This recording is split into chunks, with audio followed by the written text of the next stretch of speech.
Hey folks, Jonathan here. Very hot out today.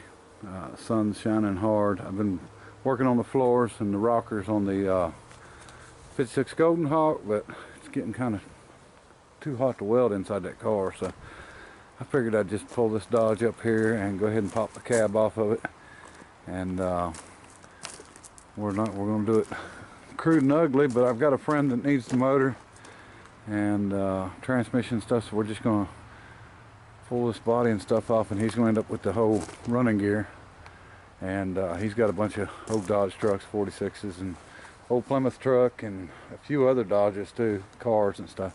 He just actually bought a Hemi car. So anyway, that's what we're going to do.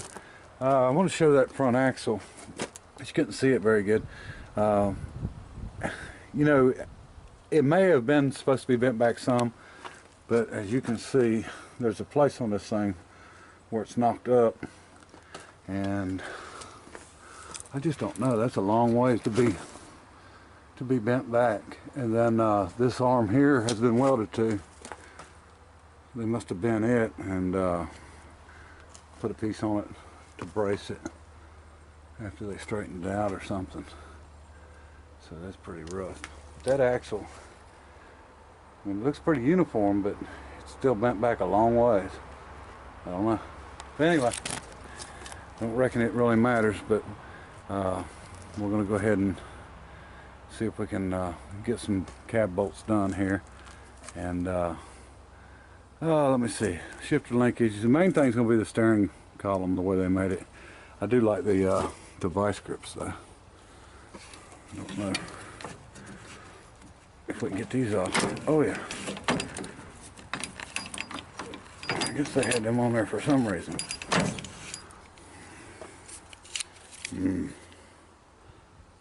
New pair of vice grips. So, all right. Let's get at it. Get some shifter linkage undone, get some bolts cut, and we'll pull the radiator out, and probably just figure something out on that steering, and that'll be about it. And I'm hoping to use them brackets that they've got bolted on the cab right here. They're actually really steady, so if I can hook from one side to the other, and that's going to be close to balance, but of course, you know, it'll never be perfect, but we're going to see how that works out and see if we can pick this thing up. All right, we're almost ready to snatch it. Ain't got much more.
That wasn't too bad. Now, I cut a lot of the wires because we plan on rewiring it, so I'm not going to run what's there. It's not in very good shape. You can see, I'll show you the cab mount. Shut this noisemaker off.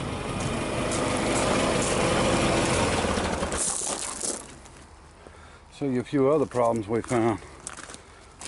There's one. Frame busted up there. That's kind of weird. Not sure why that happened. I did cut the column.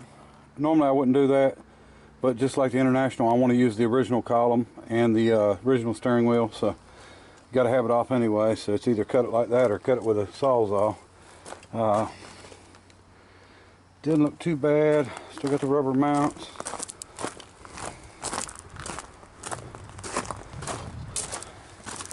I cut this one at the bottom, but I don't think it done any good because it was rusted completely out. That's the right front cab mount. So anyway, that'll work. We'll go ahead and get this cab moved and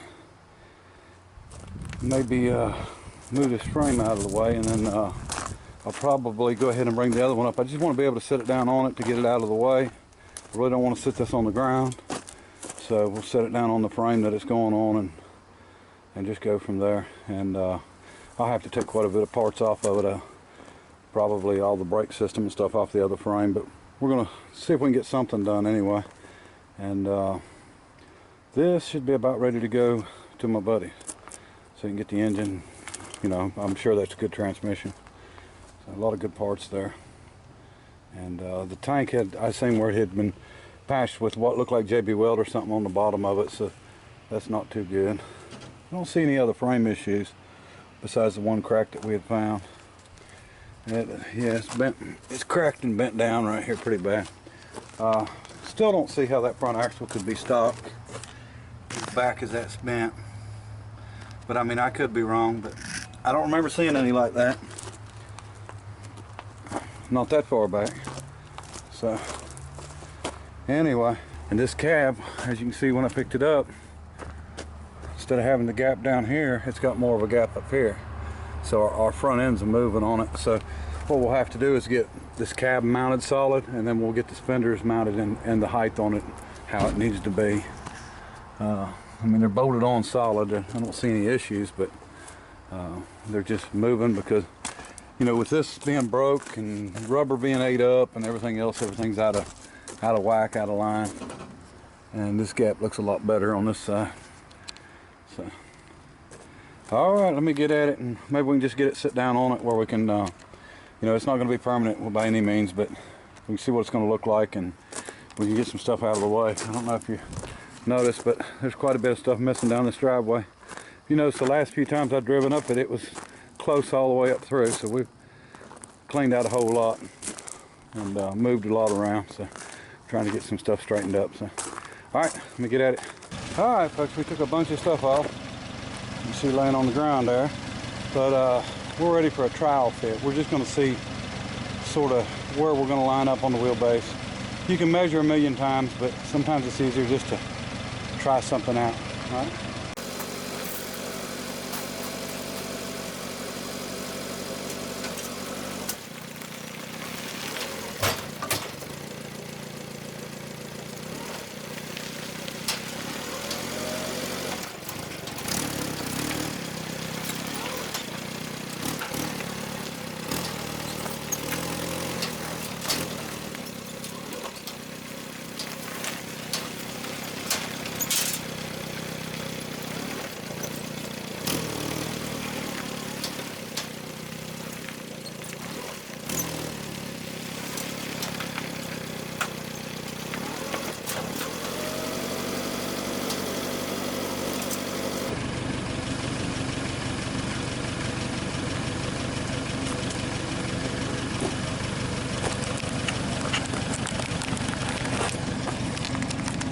Okay, so what I'm trying to do is get the wheel well lined up with the axle, which I'm a little back now, but as close as I can get it, and then start dropping down and then looking to see what we're going to have to clearance. We're going to pull the fan off so we can get this cross member down. Maybe probably take some hoses off the AC compressor and stuff, but that gives me an idea. Now, like I said, we are back a little ways, and I don't know if we're going to clear firewall or not. It's not looking really that bad. I need to go ahead and take the get the linkage up at 3-speed shifter.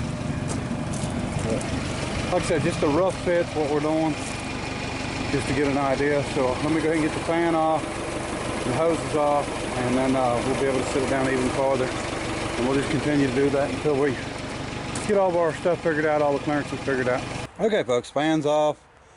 We're just going to drop it down just a little bit and see what it looks like.